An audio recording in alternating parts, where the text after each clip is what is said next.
Sometimes when I'm bored, I like to dream up the craziest, most unlikely movie to video game adaptations imaginable.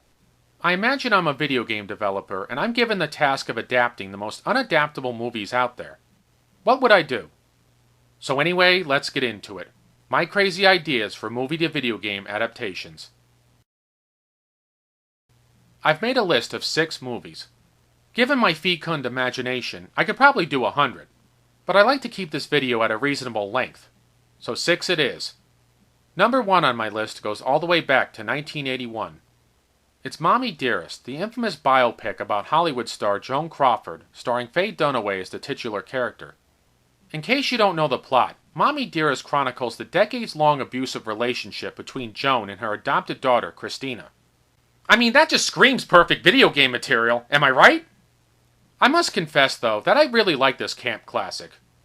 It's not a great film by any means, but it is an entertaining one. You can't deny that. Although you do have to wonder, how in the hell would you ever turn it into a video game? And who would dare take it on? Here are some of my ideas. First off, the game's plot would take certain scenes from the movie. Specifically, the campiest ones. For example, the cutting down of the trees and rose bushes scene. You have to cut down so many trees and bushes in the time allotted, or else old Joni will shove her foot right up Christina's ass.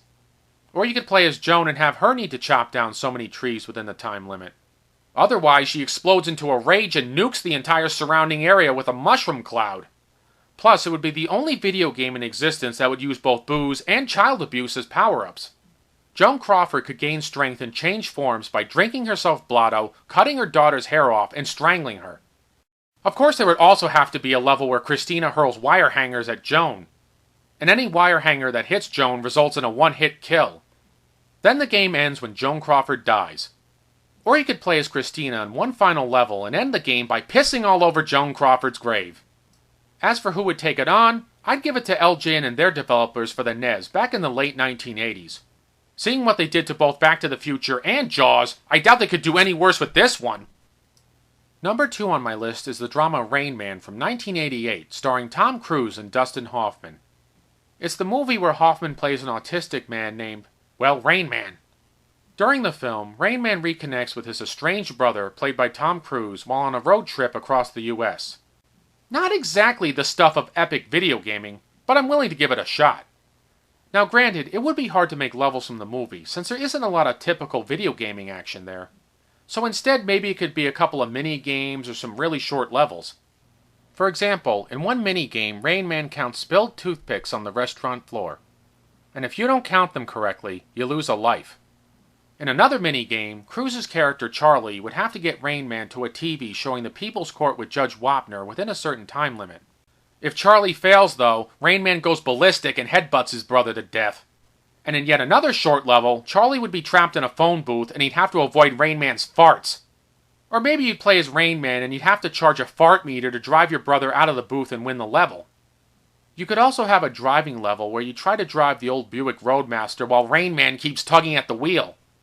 If nothing else, it would be the only driving game in existence that would have a legitimate excuse for shitty controls. So anyway, as for this system, I'd put it on the NES again. And what other game company and developer could handle it but Ocean? It would be a gas to see what they would do with this license. Or at least some kind of wet fart anyway. Moving on, my third selection is a thriller from the early 90s. Basic Instinct from 1992, starring Michael Douglas and Sharon Stone. The story in brief concerns a messed up cop named Nick Curran, played by Douglas. Detective Curran is investigating the brutal ice-pick murder of a retired rock and roll star. Stone plays the prime suspect, a kinky mystery novelist named Catherine Trammell. Did she kill the rock star, or was it someone else? Anyway, plenty of bloodshed, head games, and sexual hijinks occur in the following 2 hours. Now this is one of those movies that might make a decent mystery game. Except for the fact that everybody fucking knows who did it right from the start! So there goes the mystery. Once again, I believe a loose adaptation would work best here. Like Rain Man, a few short levels or mini-games based on scenes from the film. In one mini-game, Catherine could hurl ice picks at Nick in his apartment. Then he'd shoot them back at her and they would impale her in the head.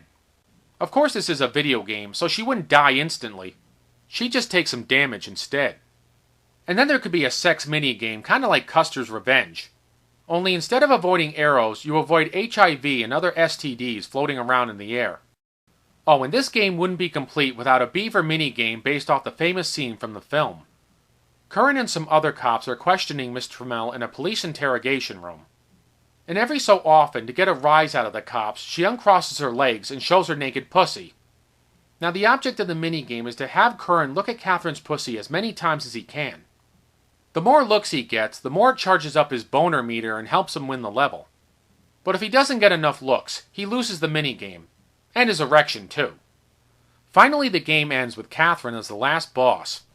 And you defeat her by throwing used condoms, cocaine, and cigarettes at her. When she takes enough damage, she surrenders and you get to do the horizontal mambo with her one last time while the credits roll.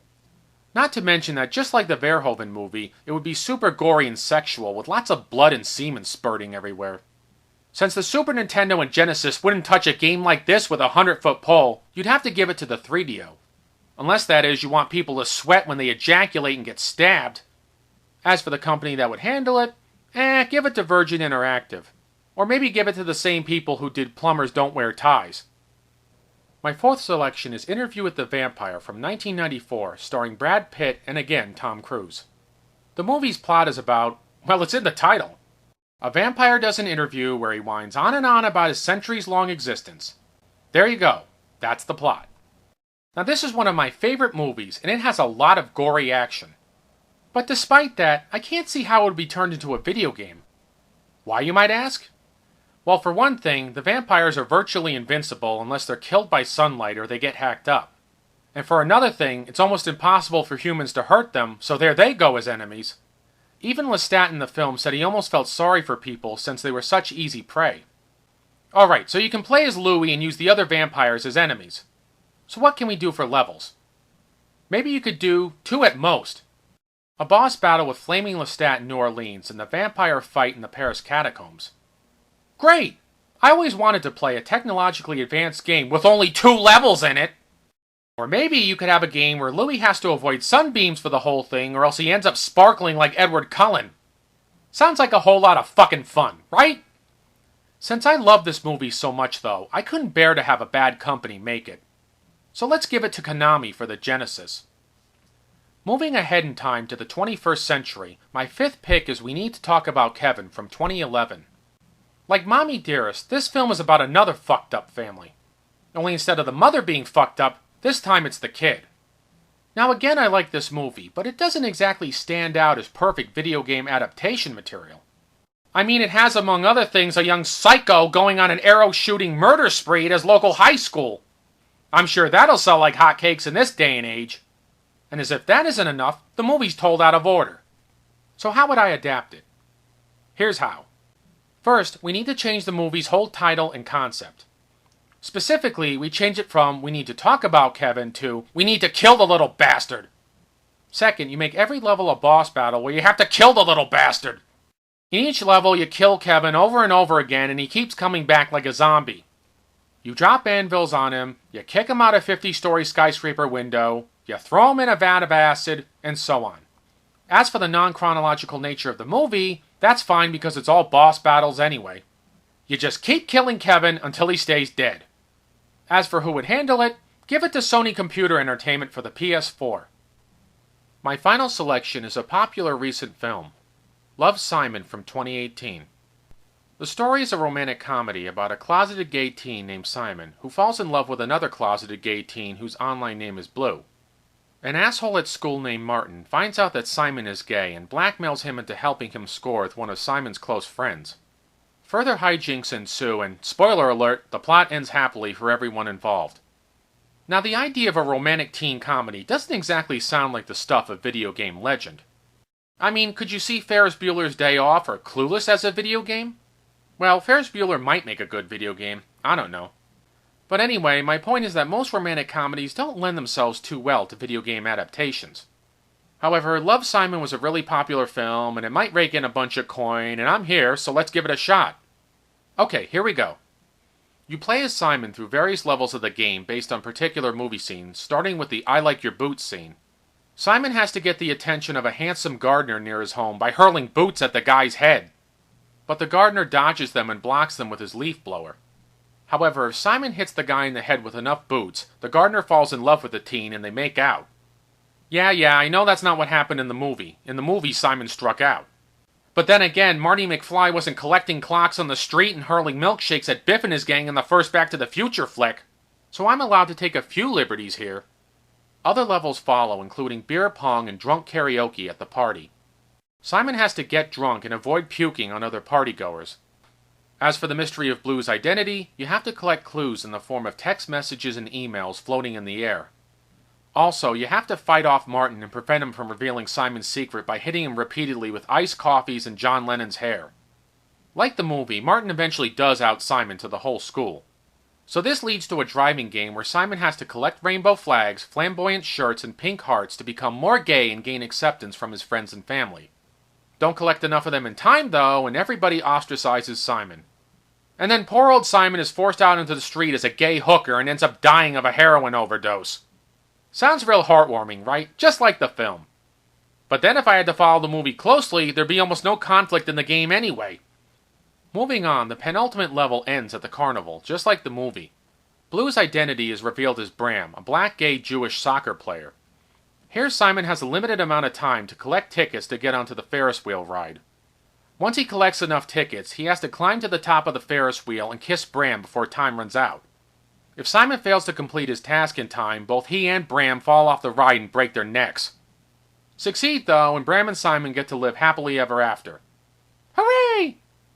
The last level is another driving game where Simon and his friends run down Martin on the street and get away with vehicular homicide. Okay, I made that last part up, but Martin was an asshole and he really deserved it. Anyway, the game could be on the PS4 and Activision could make it. So in conclusion, I'm curious to hear your crazy ideas for movie to video game adaptations. So please feel free to post them in the comments below. Until next time, this is Filmin' Stuff, signing off.